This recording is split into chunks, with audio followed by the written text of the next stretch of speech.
Good morning, everyone. Ever since I joined Disney 17 years ago, I've had the privilege of seeing plenty of growth and change at Walt Disney Parks and Resorts. It's amazing how many new attractions and experiences we constantly dream up year after year. As Walt Disney said, our parks and resorts business will never be completed.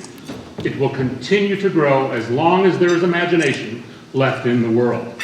And clearly there's plenty of imagination left at Walt Disney World with everything that George just talked about. Now I'm here to tell you that our imagination at Disney Cruise Line is just as busy. Frankly, I'd say it's on overdrive. Over the past couple of years, we launched two magnificent new ships, the Disney Dream and the Disney Fantasy.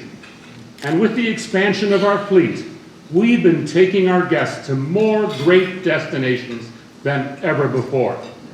This summer, we'll return to the breathtaking beauty of Alaska and also sail back to Europe, making our first ever stops in the gorgeous Greek Isles. Sailing from Barcelona, our European itineraries include a new 4-night option and special 12-night cruises that visit brand new destinations. One itinerary calls on Venice, Italy, and Croatia's Dalmatian coast, while another visits Ephesus, Turkey, Athens, and the Greek Isles. And then in 2014, Disney Cruise Line will sail to even more destinations in Greece and will also home port out of Venice for select cruises, giving guests plenty of time to experience this absolutely spectacular city. Now, meanwhile, we continue to sail from Port Canaveral, Florida, on a variety of Bahamian and Caribbean voyages, and delighting families in ways that only Disney can. So many cruise destinations, so little time. We do have time, however, for a very special announcement this morning. I couldn't be more excited to let you in on the next big news for Disney Cruise Line. As you may have heard earlier this year, the readers of Condé Nast Traveler magazine named the Disney Magic the #1 top large cruise ship. Now that honor was based on criteria like service, staterooms, crew members, activities, dining, and itineraries. Today, to build on that legacy, I am proud to announce that we will be making our flagship vessel, the Disney Magic, even more spectacular. We're planning major new enhancements to the Magic, adding completely new surprises and one-of-a-kind experiences. Now, the work will take place over multiple weeks this September and October in Cadiz, Spain. Once again, Walt Disney Imagineers will transform a classic Disney experience into an even more immersive and memorable family vacation. Guests will step aboard this beloved ship to find familiar elements refashioned with new touches of magic designed to delight all ages. So whether it's the reimagined youth spaces, the all-new nighttime entertainment district for adults, or the exhilarating new AquaDunk thrill slide, everything we're doing will make an already magical vacation even more amazing and unforgettable.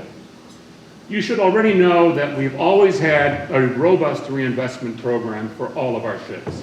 It's part of our heritage, and we have made many changes over the years to elevate the guest experience at every single opportunity.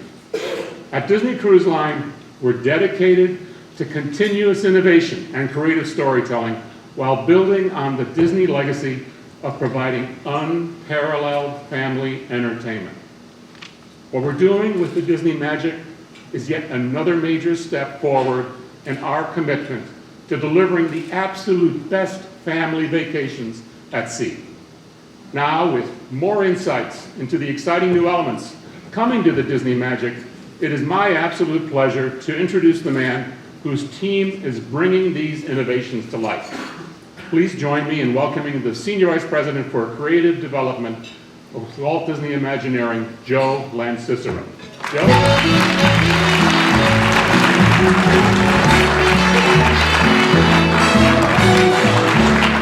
Stand here.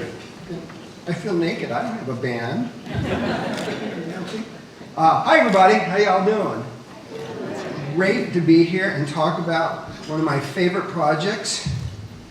Let's go to the first slide there. Here we go. The Disney Magic. Okay, I have a special connection to the ship. I don't know how many of you know this, but I actually worked on the original ship, crawled around in the half-built hold when we were in Venice. It was an amazing experience. And ironically, many of the spaces that I worked on the original ship are those that we're going to be completely ripping out and redoing. But that's what's so great. And we take things that are wonderful and make them even better. And this ship, as Carl said, is an award-winning ship. We love it. So one thing we did when we set out to reimagine this ship, we thought about all those things that were great about it. And there's a saying that we have around Imagineering, actually. It's what Walt said, or how we think about Walt. And Walt always had 1 foot in the past and 1 foot in the future. And that foot in the past was about honoring all those things that made the brand great, or makes the brand great, which is storytelling, guest service, and really understanding that that's what people come to love about Disney. But Walt was always looking forward and always thinking about what is the next great technology, what's the next great device that I can use to tell my stories better. So that was kind of the philosophy we used as we went into the Magic, thinking about what are those things that are core to the experience, that are working, they're great, they're wonderful. Award-winning ship, it's great. But where are those places that we can make it even better? And what's kind of fun is that we launched these 2 great new ships, the Dream and the Fantasy, and we took learnings from the Magic over to those ships, and we learned new things when we did the Dream and the Magic, and now we're taking some of the great things we've learned from the Dream, and the Fantasy, rather, excuse me, and bringing it back to the Magic. So, let's get on board the ship here, and I'm going to take you through a little tour of some of the great changes that we're going to be making to this already magnificent ship. So starting right out, when we enter into the ship, first thing in the Atrium, we wanted to set up this kind of our establishing shot, like you have in a movie, and telling our guests there's something new here. And we're going to give the Atrium a bright, fresh rework here. As you can see in this rendering, all new color scheme. We're actually changing some of the architecture in here, losing one of the stairwells. Still honoring that great Art Deco look of the current ship. As you know, Art Deco is the design idiom that kind of ties the ship together and gives it that great sense of romance, because it's that tie back to the sailing ships from the classic time of those ships. You can see Mickey will still be there. It's hard to see him there. He's off in, there's my laser pointer. There's Mickey there, but he's going to be getting a little makeover. He's going to get a little buff and puff and be looking nice and fresh for all our guests as they arrive into this beautiful new space. So now our guests are going to be moving through the ship, and let me talk a little bit about our dining experiences. You know, we created rotational dining, 3 distinct dining experiences. We have an elegant dining experience, a casual dining experience, and then our entertainment dining experience. We were the first to do that, and it works great. So we wanted to look at, first, our casual dining experience, which is currently Parakeet. And it takes place, as you know, we took a lot of the inspiration for Parakeet from the Caribbean, and we like that idea of connecting people to these exotic places. It's all about creating these immersive experiences for us. But one thing about Parakeet, and we felt, there was an opportunity to create an experience that could dress itself up a little bit. So when you're there in the evening, you can go and have a nice lunch there. But when you're there in the evening, we wanted to have a little more upscale feel. So we now took our inspiration from Brazil. Still went south, and as you can see, we're going to be calling it Cariocas. And for those of you who aren't familiar with that name, that's that little parrot there. That's Jose Carioca from the Disney film Three Caballeros. And they went to Brazil, and as you can see, we brought back some great design ideas, motifs that actually exist in that city. But the cool thing here, and pay attention, everybody watch this, we go from day to night. Ooh,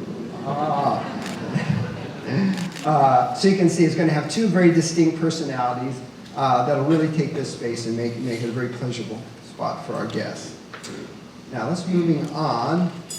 Okay, as I mentioned earlier, if something's great, and we went through these spaces and we kind of analyzed what we were going to do in each space. We said, if it's great, let's not mess with it. And this was one of those spaces, Animator's Palette, everybody's favorite. Even today, you walk in that space and it still gets oohs and ahs. But at the time when the ship was built, many of the technologies were state-of-the-art at the time, but have now fallen a little behind. So what we're going to be doing here is giving this a whole new technology facelift.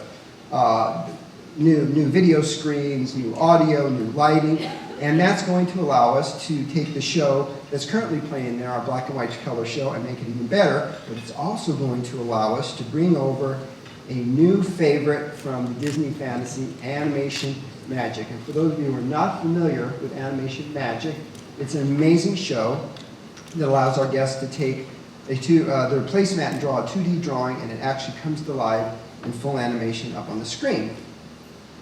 Moving on upstairs, we have our buffet restaurant, Cabanas, and it's going to be completely transformed as well. New serving centers there, a whole new way of serving our guests, no more buffet lines. And as you can see, it's got this great look that we're taking inspiration from Australia. And why Australia? Because a great Disney movie, Finding Nemo, takes place there, and we'll be bringing some of our Nemo characters in there, as well as this great design from a lot of the Aboriginal colors and patterns that you find in Australia. Now, moving on, youth spaces. These were the spaces that I had much to do with, and like I said, they're going to be completely redone, starting with the nursery for our youngest guests. It's a small world nursery. We're taking our inspiration from what we did on the Dream and the Fantasy with bright new colors and a whole new floor plan here that will service our youngest guests. And then moving on, we have our great Oceaneers Club and the Oceaneers Lab. Starting with the lab, it's going to get a whole new look. I call this Jules Verne's meets Pirates of the Caribbean.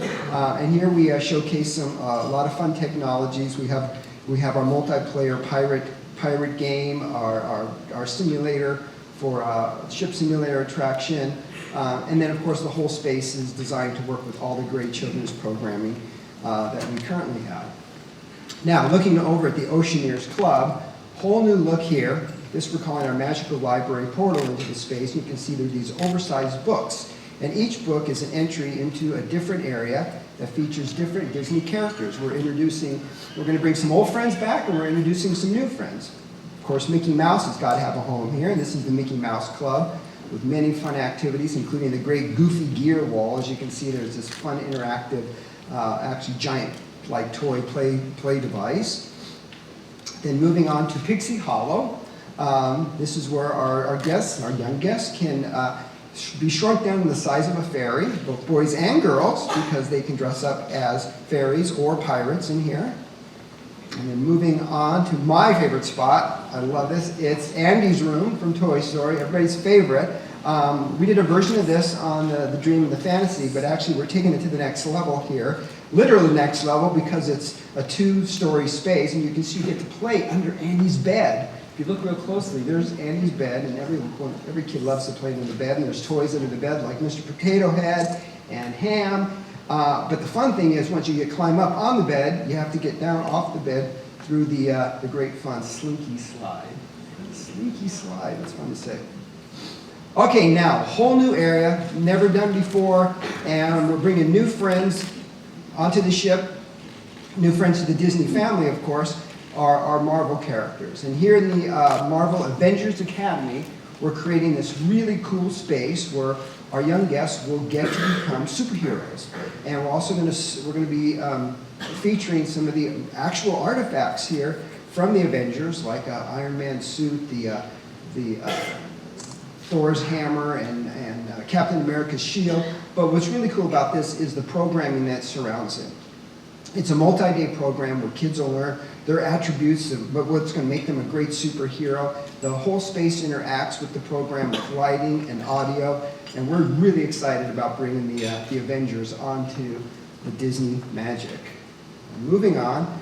Okay, lots for kids to do, as you can see, great kid spaces, but we have not forgot about the adults, and we're going to completely reimagine the adult space. It will have a new name, After Hours, and this is the very elegant entrance into the space. We'll be featuring 3 clubs. 3 clubs each with a very different look and different personality. The idea here is that one night, a couple can go out, friends can go out, and really experience what it might be like to go clubbing in New York,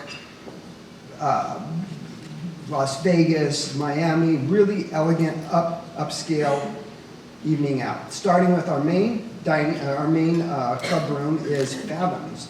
And Fathoms takes its inspiration from the sea. Why from the sea? Because the sea has many personalities. It can be very calm and beautiful, but also be very exciting. And that's exactly what happens in Fathoms. It could be early in the evening, a small cabaret act, or a comedian might be in there, but by the end of the night, you've got the disco lights come on and the whole personality of the place changes. But if you're not into the loud music there, you can walk next door to Keys, which is our very elegant piano bar. You can sit and sip a drink, listen to cocktails, have a wonderful cocktail while listening to some great piano music in this beautifully appointed Art Deco space. Or, if that's a little too low-key, how about moving right next door to O'Gill's Pub? This was introduced on Disney Fantasy and has proved to be one of our favorites. And O'Gill's is going to be everything that you would imagine an Irish pub could be. Lots of fun here. So 3 distinct spaces. Now, our last area, as we get all the way up to the top of the ship, is our upper decks. And here we're going to have some, I love this word, splashtacular fun. A little bit of something for everybody. As I said, we took learnings from our new ships, and one of the things we heard is that even though we have areas for kids, we have areas for adults, this is the one place where everybody likes to come together. So we're going to give everyone here a little something, starting with the pool area here that we're going to retheme as the Aqua Lab. And the Aqua Lab is where the Donald's nephews there, you can see them, Louie, Dewey, and Louie, have created all this fun water play equipment for guests of all ages. We're also introducing a really cool new slide, and this is a family slide, not just for kids, called Twist and Spout. It's fun because you enter the slide going in one direction, it's literally twists you around, you get the name Twist, and it shoots you out the opposite direction in which you landed. And now, last, I can't forget our youngest guests, our littlest guests. We're not forgetting about them. There'll be a completely covered, shaded area here for them called the Nephews Splash Zone, and they get to climb around these cute little rubber duckies that are squirting water, and even the wall has the plans that the nephews, they worked out all these drawings of how all this stuff is going to work out, and you will see that even the plans are leaking water. It's all about the fun leaking water here. And finally, here we go, the AquaDunk. Now, the AquaDunk, if you don't know, is actually another invention of the nephews, and this was the prototype. They worked on a number of prototypes. You know, with Disney, we're all about stories, and the story here is they worked on this prototype, and this prototype was the more adventurous one, and I'll tell you why, because look at this. The guests will actually climb the stairwell to the top of the funnel and climb into this little capsule where, at the count of 3, the bottom falls out from underneath you, and you drop 3 stories down. And we thought that was so cool. We had to do a little video to really explain it to you in detail. So here we go.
Well, thank you all for being here this morning. As you heard earlier, there is an incredible showcase next door called the Monstrous Summer Showcase, filled with all kinds of fun stuff for you all to experience. They have got all kinds of free giveaways too. You guys are so lucky.